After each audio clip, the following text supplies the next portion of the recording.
just want it. Can you see myself? Can you see myself? Can you see myself? Elephants might have done when they first arrived here. For the divers, it is a strange realm where plant life is luxuriant, but where fish life is extremely sparse. Guadalupe is a true oceanic island, which blew out of the ocean in a series of eruptions nearly 7 million years ago. The maze of vegetation clinging to its undersea rocks and cliffs tells the incredible story of Guadalupe's capacity to support life. In its warm waters, nearly 70 degrees, even the ancient wanderer of the sea, the northern sea elephant, would find a new home.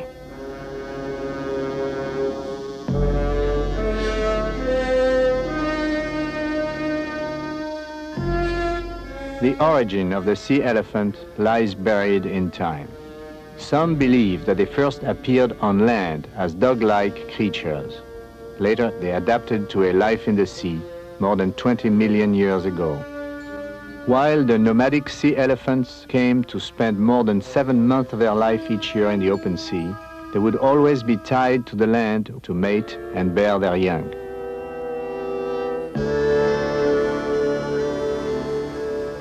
Foreboding Guadalupe has been the northern sea elephant's main breeding home for centuries. Badgered and hunted, they had been driven from their traditional mainland beaches by early explorers. Here on Guadalupe, they flourished until men appeared and once again threatened their survival.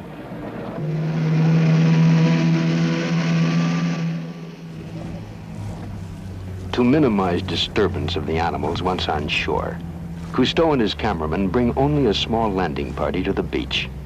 Marine biologist Dr. Ted Walker, son Philippe, and crew member Raymond Canoë.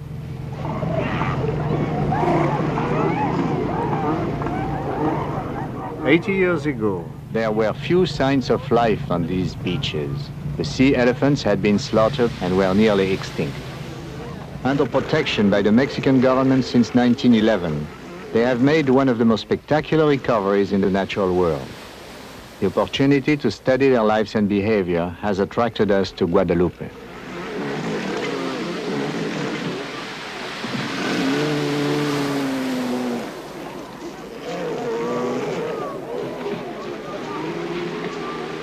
Most of this present generation of sea elephants have never seen a man before.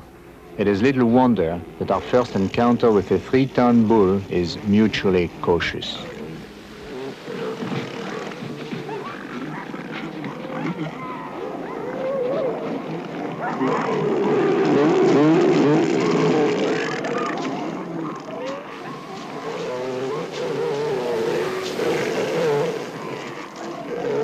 On the main beach, we are immediately struck by the overwhelming sense of crowding in the rookery.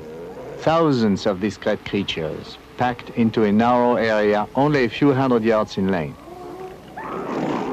We are aware of past studies based on a smaller sea elephant population.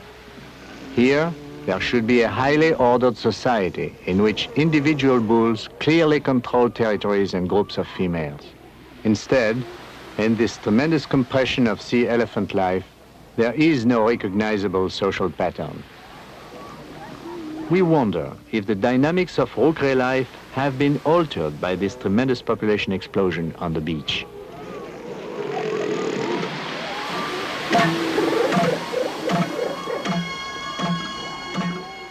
Out of some ancient genetic compulsion, the 3-ton beach masters hurl threats across the Guadalupe rookery.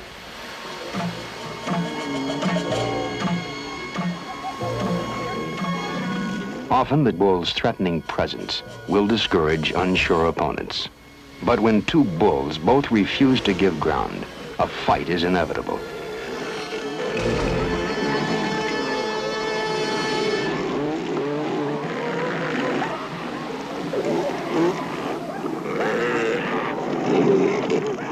For as long as sea elephants have been coming on land to mate and breed, there have been fights between the bulls. Their combat is unpredictable, earth-shaking.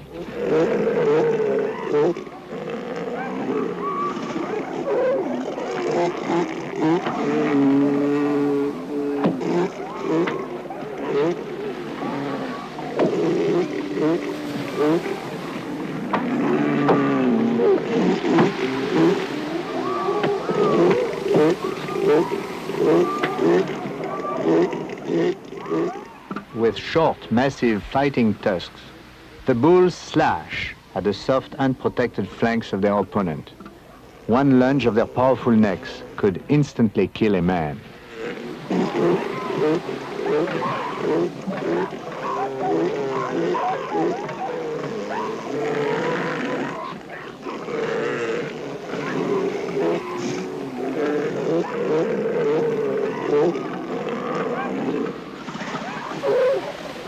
On land, combat becomes a test of strength and stamina.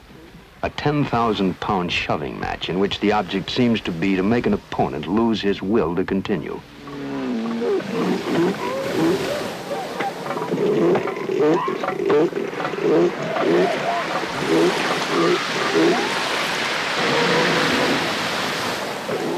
Here in the surf, while the nearby females show a total lack of interest, the bulls engage in even more brutal fighting than on land.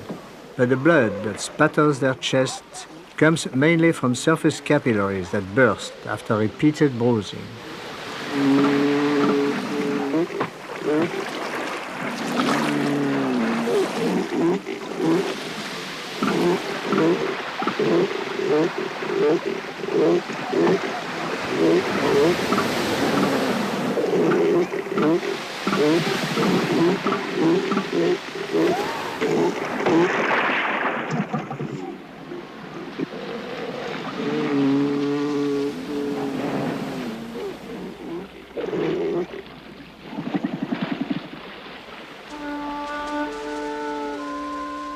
Time and again, we observe that combat ends as suddenly as it begins. Obviously, a loser does not have to fight to the finish to know that he has lost. And the bulls, because of their massive size, never fight for more than 15 minutes.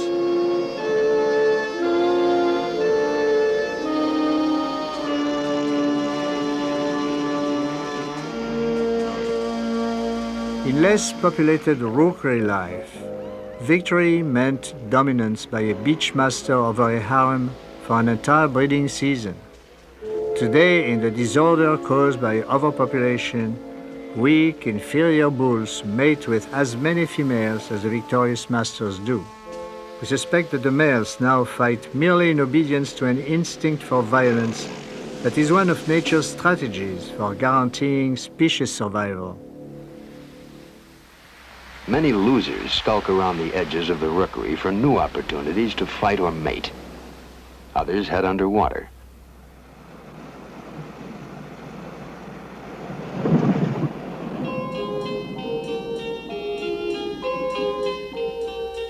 Submerged, sea elephants become nearly weightless. Their huge size no longer is a liability. As beautifully adapted marine mammals, they are completely at home in the sea.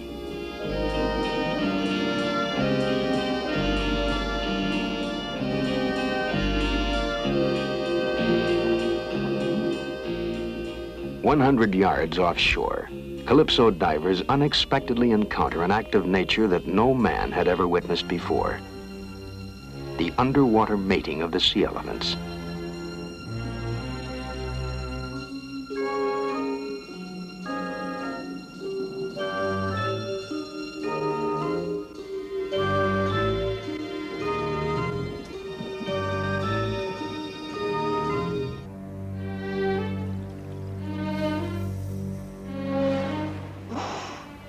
January 3rd, at an outer cove where both young and old bulls seem to gather, the divers decide to make their first attempt at close-up underwater photography. In the sun-splashed shallows, the sea elephants cautiously keep their distance from our divers. Their eyesight is sharp and wide-angled.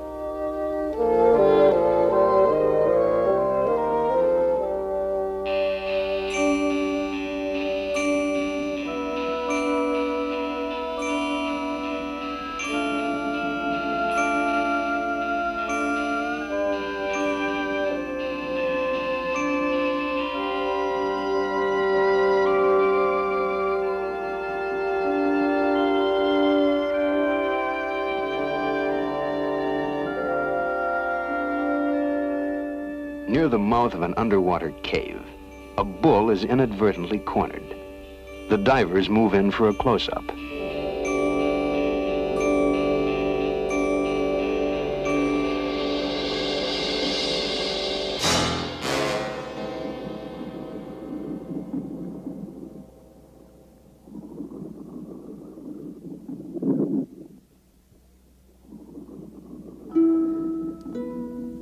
In the sea, man feels at the mercy of an alien environment. But our divers have learned through years of experience that unless they inadvertently threaten life, they are safe and secure, even from the most powerful animals of the underwater world.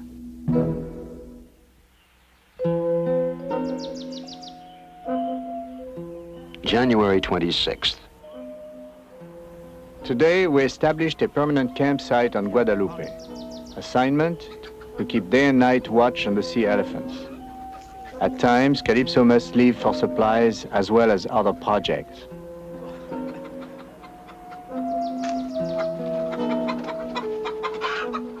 The camp's location, several hundred yards from the main beach, is called Northeast Anchorage.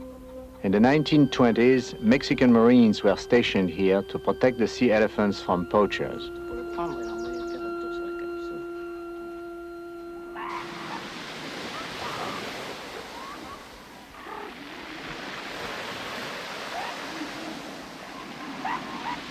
In charge of the land-based studies, Philippe has preceded his crew onto the beach. The time of mating in the rookery is at hand, and the bulls are already beginning to feel the mating urge. At such times, their tempers are characteristically short.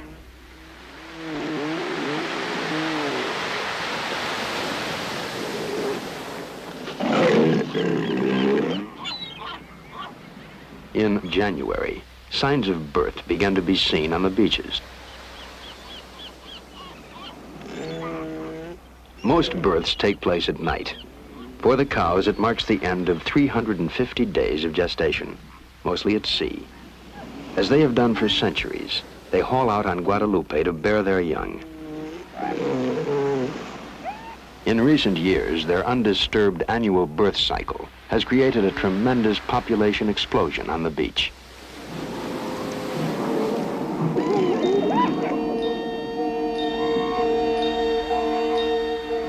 Each pup is born into a melee of fighting and mating bordering on anarchy. Contact with his natural mother is in immediate peril.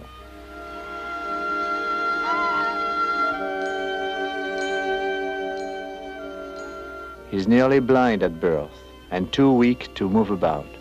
Even his cries of hunger are drowned out in the cacophony of the rookery.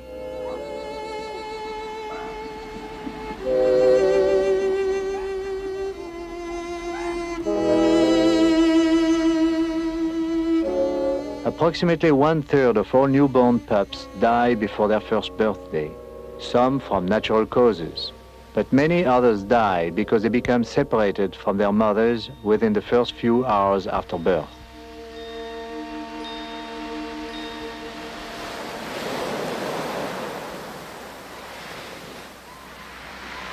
February 7th. A baby sea elephant, not more than a day or two old, struggles to stay afloat.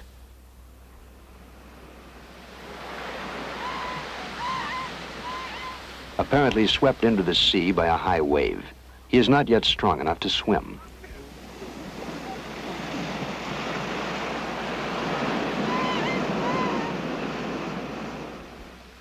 Philippe and Canaway spot him and move in to help.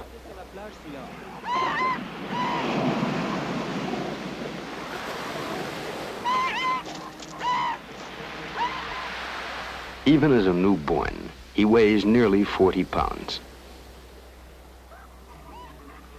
On close inspection, he seems unharmed. Unable to tell which is the baby's mother among the thousands of cows on the beach, Philippe decides to release him into the rookery and follow where he goes.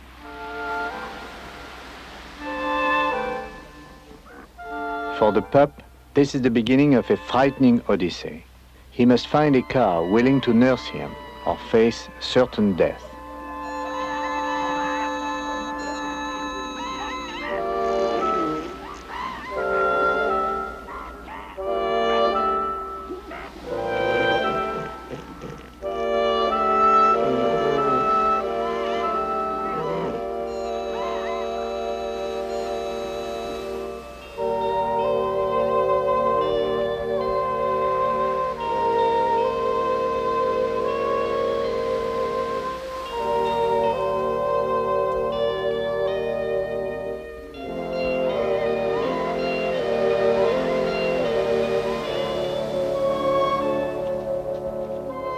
We know that cows, when they are ready to nurse, will suckle babies other than their own.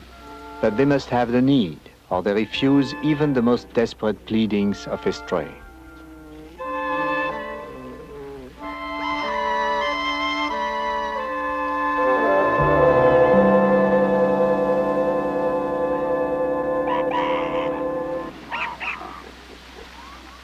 For some babies, crowding has had a beneficial effect, for a virtual milk bank now exists within the rookery. When cows feel the pressure to give up their milk, they merely turn on their sides and suckle any baby who is nearby. With undeveloped sight at birth, newborn pups use their noses to locate the nipples. The milk the pups consume, an estimated half a gallon a day, is extremely rich in fat. They must store it for sustenance until they are old enough to feed at sea, which still is more than 2 months away.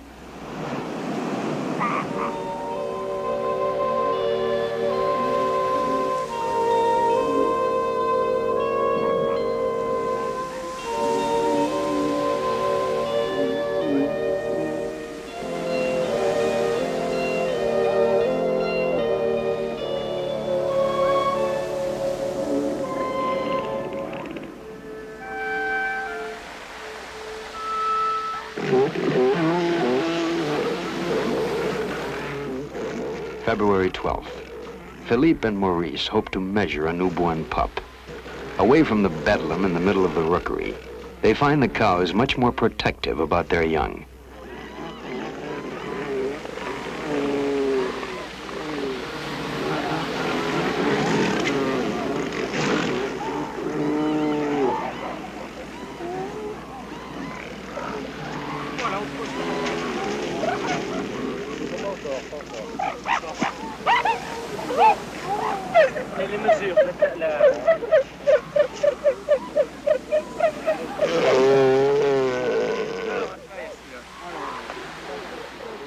One day, this pup will weigh several tons. His expected lifespan is 20 years. A healthy baby, he now measures 34 inches around and 40 inches long. His limbs barely protrude from his sleek torso. Only his hands and feet are recognizable. The webbed foreflipper articulates like a human hand, but is tipped with sturdy claws. His rear flippers will come to imitate a powerful tail fin. In returning the pup, Philippe and Canaway are intrigued by the continued protective nature of the cows. For within 3 weeks of birth, cows lose complete interest in their babies and focus their attention on the bulls.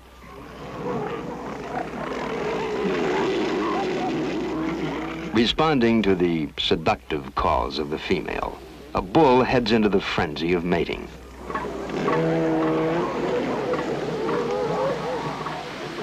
At the height of mating, there is total bedlam. The old harem patterns have completely broken down. All mating relationships are strictly momentary, with neither sex showing fidelity of any kind. We observe that females often mate with several bulls in the same day, and the bulls, both the winners and the losers in the fights, simply move in whenever there is an opportunity.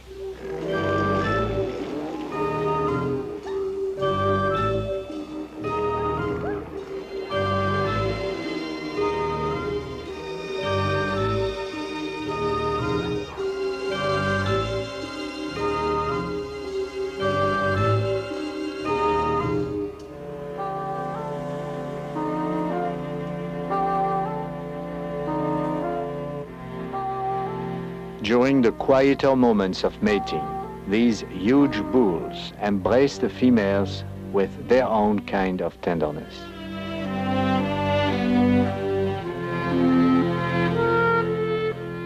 Such peaceful moments are brief. The females are fertile only for a few weeks, and the drive to mate often creates a nightmare world for the young.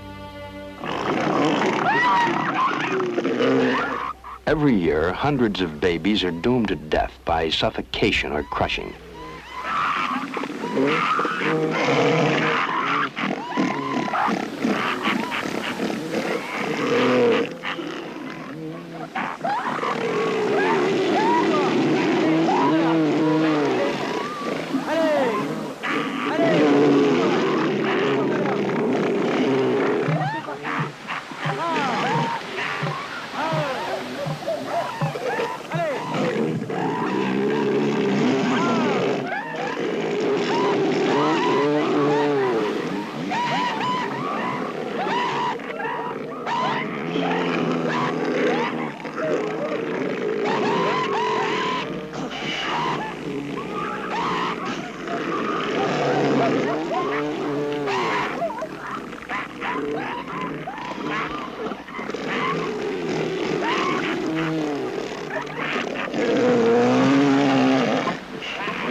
Miraculously, because of the resiliency of their bodies, pups do escape.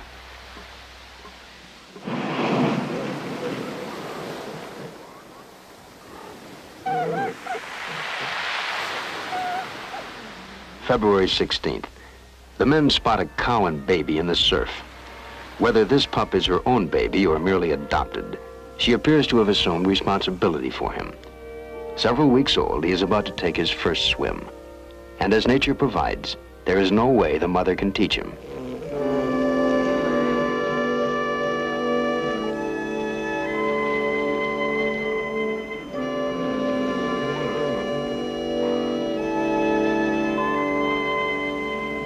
For any baby who has survived the first several weeks of roquet life, this is the second most critical moment. He is born with the ability to swim, yet he must gain the strength and confidence to do it alone.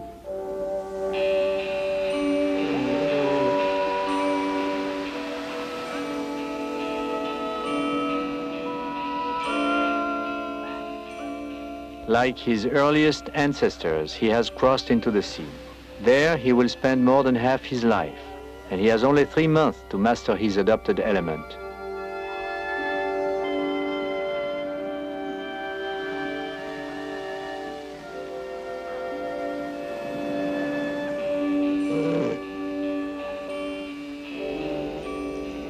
I cannot help but believe that a bond between this cow and pup does exist at this one crucial moment.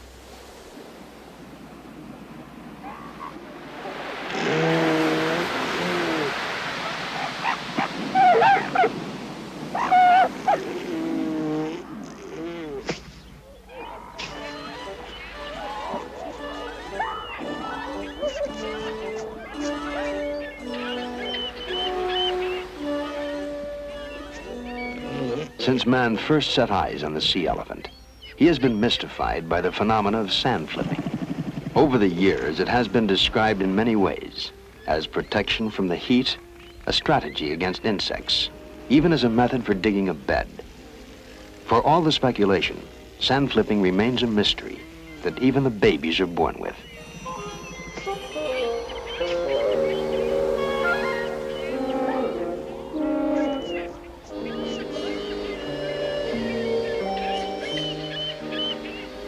In spite of the sandstorm, Canaway wants to record the heartbeat of a cow.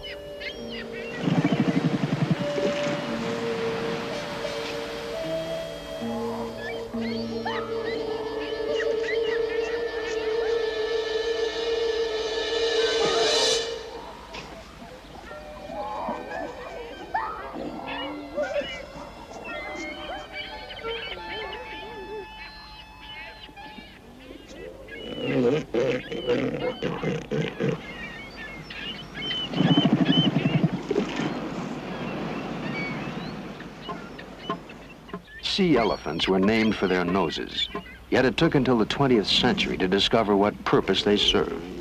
Some thought they were snorkels, others that they were used for feeding.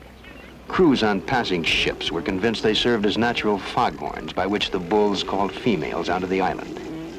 Today, observers agree they have only one major function, as resonators when bulls sound their threats before combat.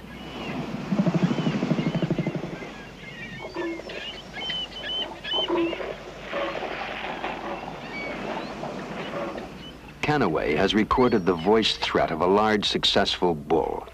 He now tests whether played through a loudspeaker, the sound will evoke a belligerent response from other bulls.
Canoe's persistent propaganda finally drives even one of the biggest males into the sea.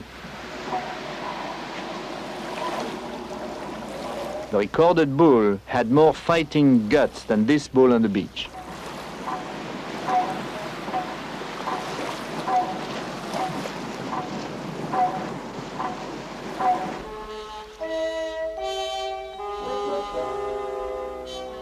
For the sea elephant, every minute on land is a tremendous physical effort. Because of his size, he is at the outer limits of his ability to survive out of water. He tires quickly. His body overheats. And except when impelled by his own instincts to fight or mate, he spends most of his time on land in a somnolent, near-traumatized state.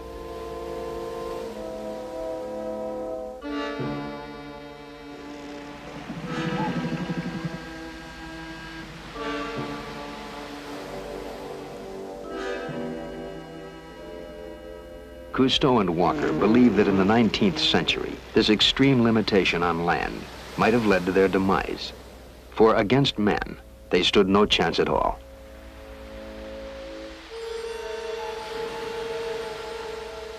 "50 years of slaughter by sealers and whalers, looking to top their oil barrels, had reduced the vast herds of northern sea elephants to a remnant colony of less than 100 animals, isolated on remote Guadalupe Island. Even after they were given partial protection, they were plagued by scientists and museum staffs who came to take specimens for their zoos and laboratories.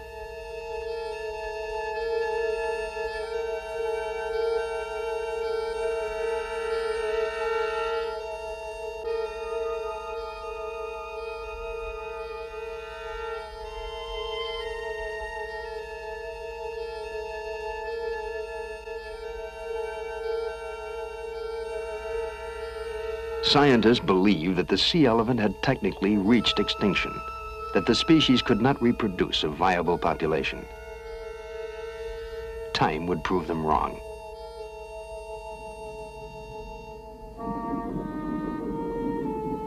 What the early census takers of the sea elephants could not know was how many of the animals were at sea. Apparently, there were enough to help the recovery begin. They were capable of diving 1,000 feet and surfacing more than a mile away. Thus, at sea, they were practically invulnerable to attack by men. Uniquely streamlined for life in the ocean, they can suspend breathing for 8 to 10 minutes without coming up for air.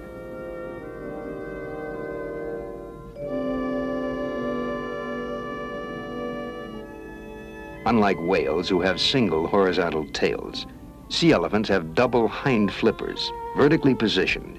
Each pushes the water in alternating strokes, with a motion like a double-tailed fish.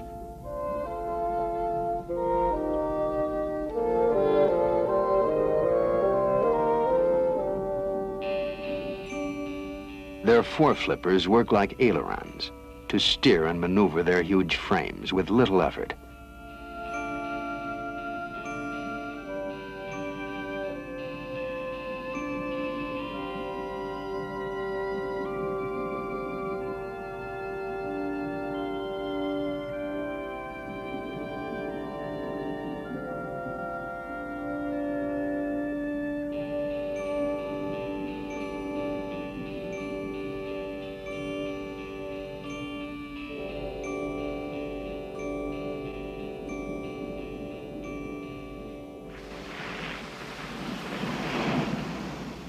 February 28th. Bernard and Serge instinctively decide to try a new approach to the animals they have lived with for more than 2 months.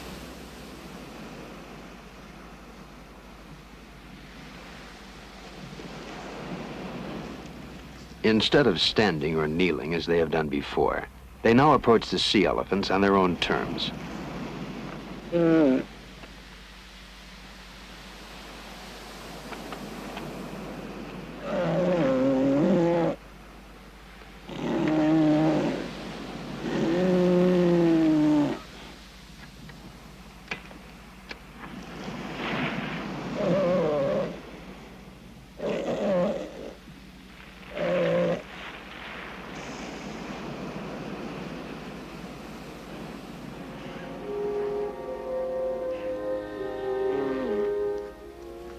Bernard and Serge's intuition pays off. For the sea elephant, anything vertical represents an enemy, anything horizontal appears friendly and female.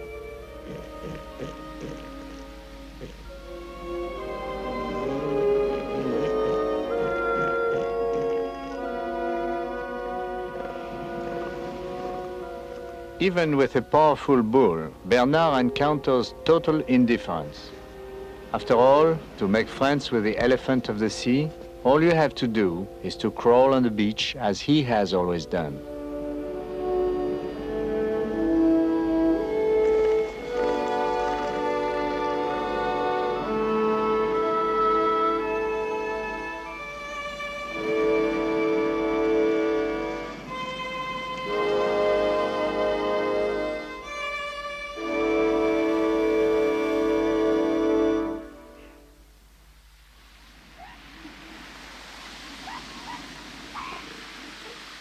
April 4th, late season on Guadalupe.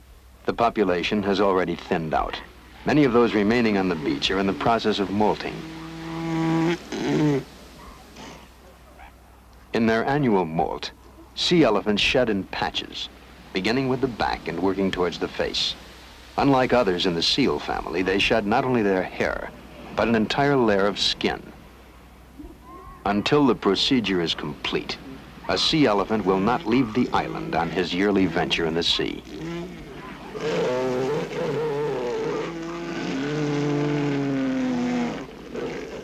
At the back of the beach, the 8 to 12-week-olds rely on their stored fat to sustain them until they are ready to go to sea. The rich, healthy fat of the fast-growing youngsters raises a major question about the feeding habits of the sea elephants. According to prevailing theories, the cows that suckle these babies do not feed at all during the many weeks of nursing. And for a pup to grow to nearly 300 pounds, a cow would have to give 1.5 tons of milk, roughly the equivalent of her total body weight. Yet the cows lose very little weight. It seems impossible they do not feed during this 5 months on Guadalupe.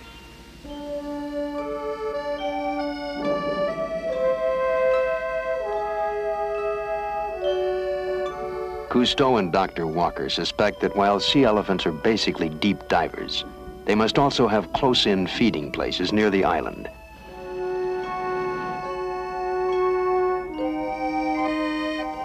We have only 3 clues to whether the sea elephants fast or feed during the period when they are at Guadalupe. Scientists who have examined their stomachs have found them empty. The Mexican fishermen claim that the Guadalupe sea elephant grazes on seaweed.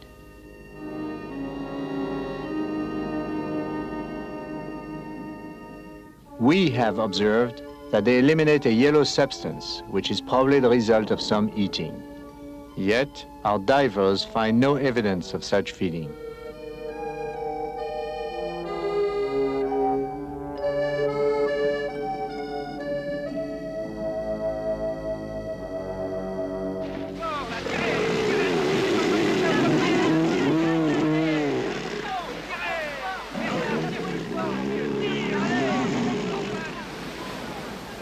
We decide to follow a sea elephant from shore in the hope that he will lead us to his feeding grounds.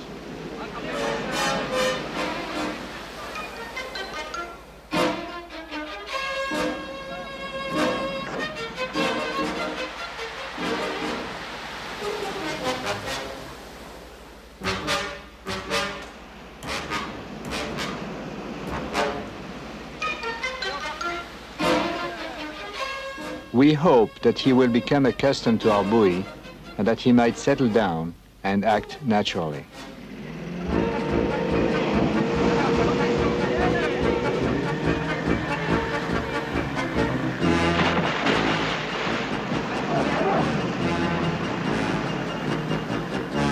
The sea elephant's notion about where to go does not necessarily coincide with ours.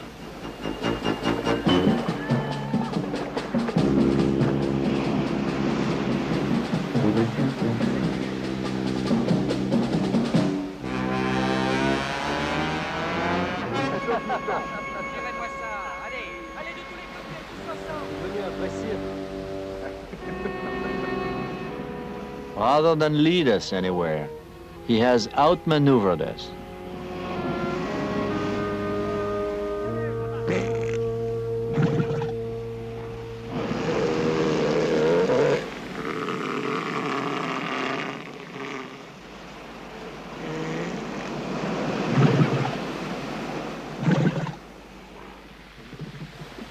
Most of the remaining sea elephants in the rookery have moved down to the water. The time of their departure from Guadalupe is near. Except for the shoreline, the beaches are almost deserted.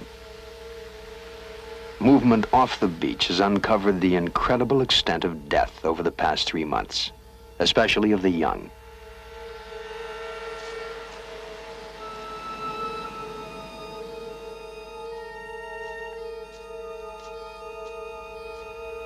Hundreds of pups die on the beach from starvation, crushing, suffocation, or disease. But it is in the vastness of the sea that the life of the adults usually come to an end.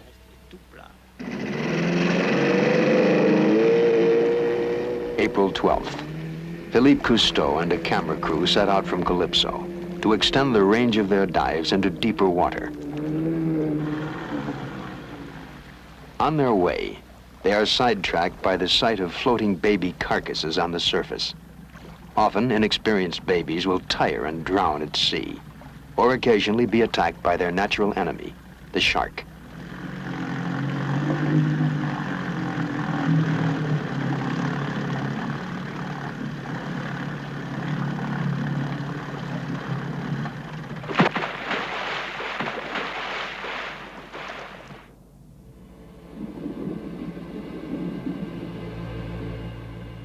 As the divers start down, a solitary predator appears through the gloom of the deep.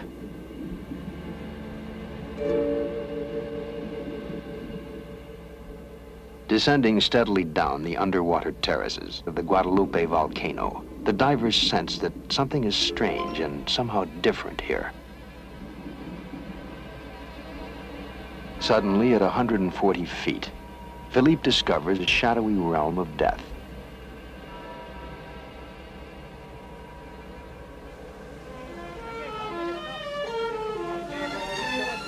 Near the surface, a diver ignites a torch and begins a symbolic descent.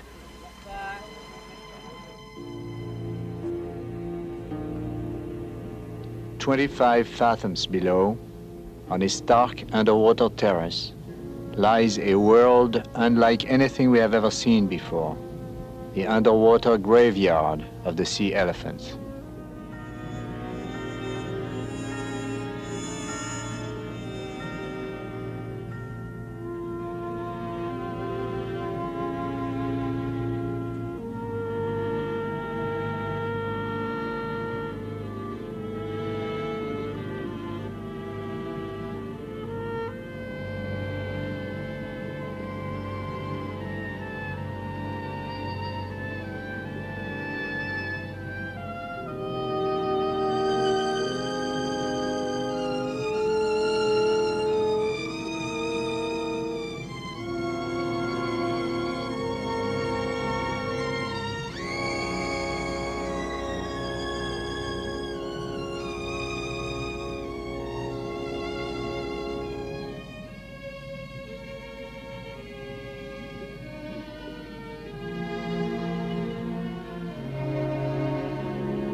April 20th.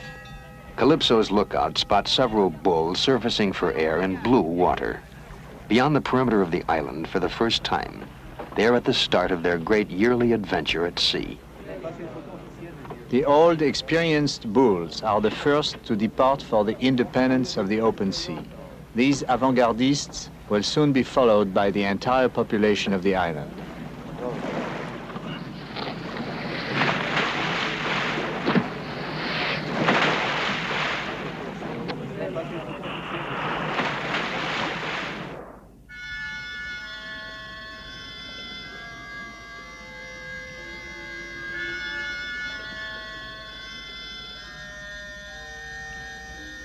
On land, they were rolling mountains of flesh.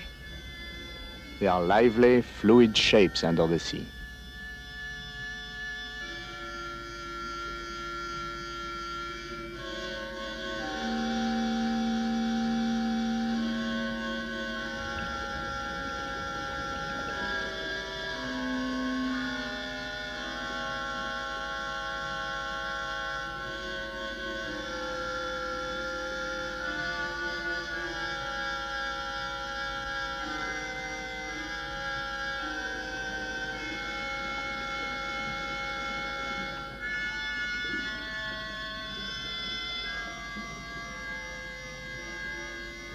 Beyond 200 feet, we can go no farther. How the sea elephants live, feed, and survive in their deep world remains a mystery.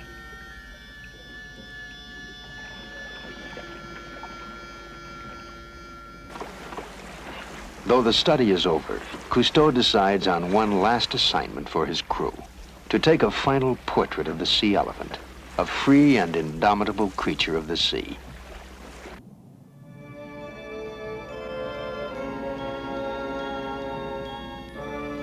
Elephant of the sea. When we first met you, we had to overcome our apprehension. Then we smiled at you as a whimsy of nature. At times, the tragedy of your life moved us. But today, we admire your subtle mastery of water, the element in which we are only newcomers. We salute you, our ancient cousin of the sea, as you once again set out on your mysterious odyssey.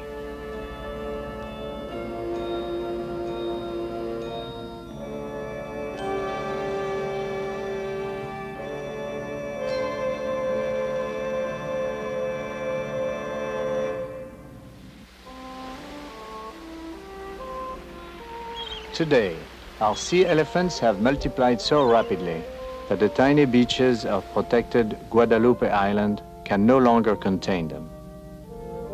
Gradually, the elephants of the sea are establishing new colonies on the beaches of their ancestors, now ranging as far north as Alaska.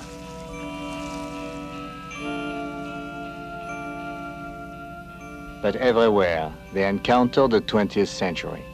Oil pollution already is plaguing them on the offshore islands of California. Curiosity seekers are disturbing the fragile environmental balance on which their new communities depend.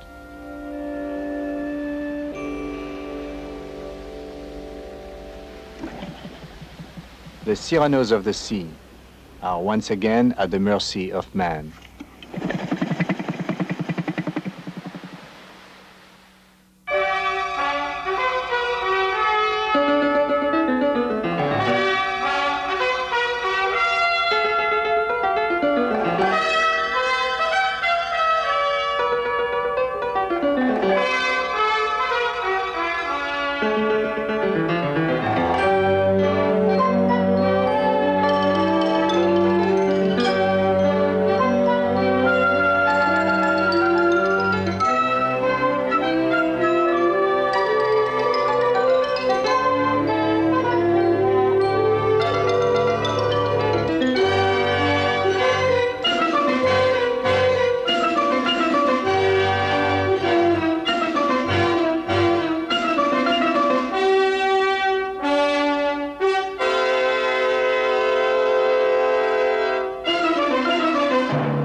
Here in the surf, while the nearby females show a total lack of interest, the bulls engage in even more brutal fighting than on land.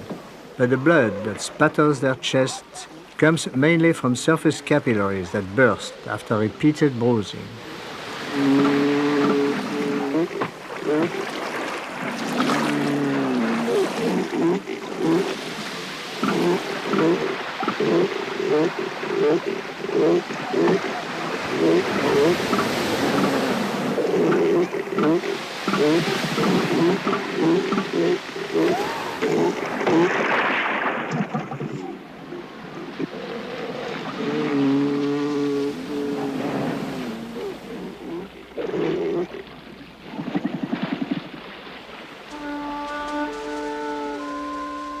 time and again, we observe that combat ends as suddenly as it begins.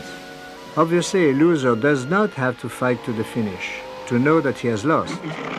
And the bulls, because of their massive size, never fight for more than 15 minutes.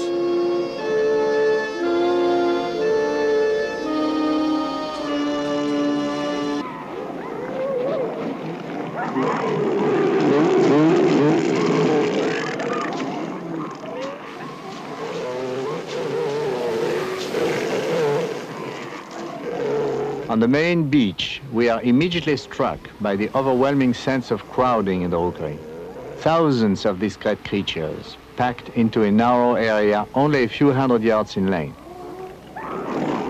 We are aware of past studies based on a smaller sea elephant population. Here, there should be a highly ordered society in which individual bulls clearly control territories and groups of females. Instead, in this tremendous compression of sea elephant life, there is no recognizable social pattern. We wonder if the dynamics of rookery life have been altered by this tremendous population explosion on the beach.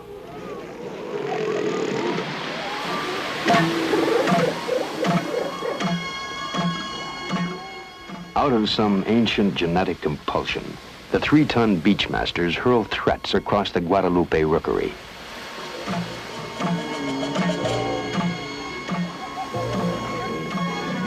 Often the bull's threatening presence will discourage unsure opponents. But when two bulls both refuse to give ground, a fight is inevitable.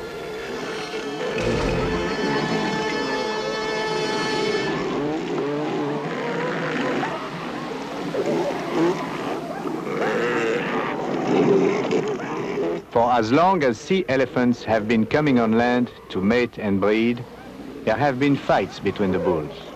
Their combat is unpredictable, earth-shaking.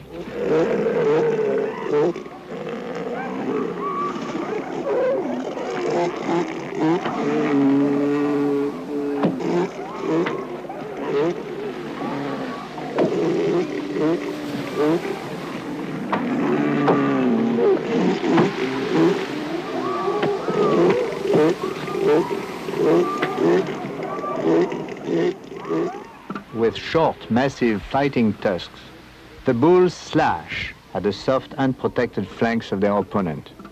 One lunge of their powerful necks could instantly kill a man.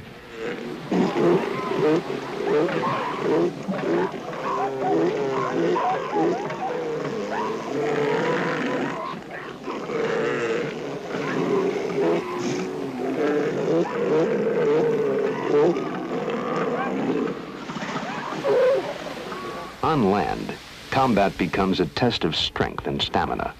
A 10,000-pound shoving match in which the object seems to be to make an opponent lose his will to continue. I just wanna. Can you see myself? Can you see myself? Can you see myself? Elephants might have done when they first arrived here. For the divers, it is a strange realm where plant life is luxuriant, but where fish life is extremely sparse. Guadalupe is a true oceanic island, which blew out of the ocean in a series of eruptions nearly 7 million years ago. The maze of vegetation clinging to its undersea rocks and cliffs tells the incredible story of Guadalupe's capacity to support life. In its warm waters, nearly 70 degrees, even the ancient wanderer of the sea, the northern sea elephant, would find a new home.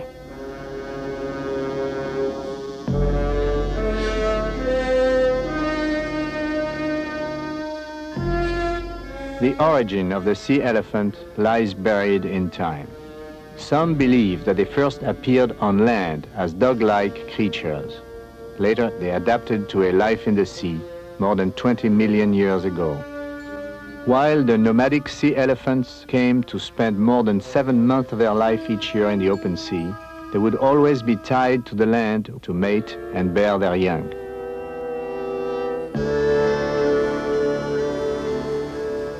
Foreboding Guadalupe has been the northern sea elephant's main breeding home for centuries.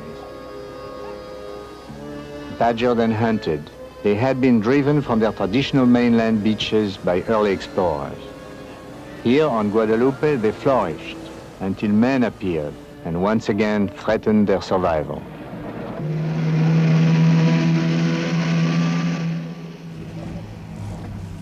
To minimize disturbance of the animals once on shore, Cousteau and his cameraman bring only a small landing party to the beach.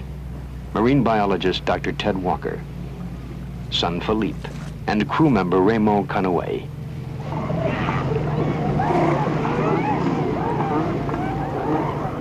"80 years ago, There were few signs of life on these beaches. The sea elephants had been slaughtered and were nearly extinct. Under protection by the Mexican government since 1911, they have made one of the most spectacular recoveries in the natural world. The opportunity to study their lives and behavior has attracted us to Guadeloupe.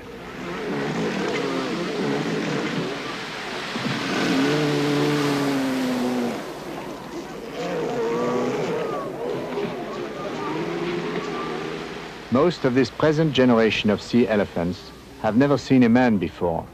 It is little wonder that our first encounter with a 3-ton bull is mutually cautious.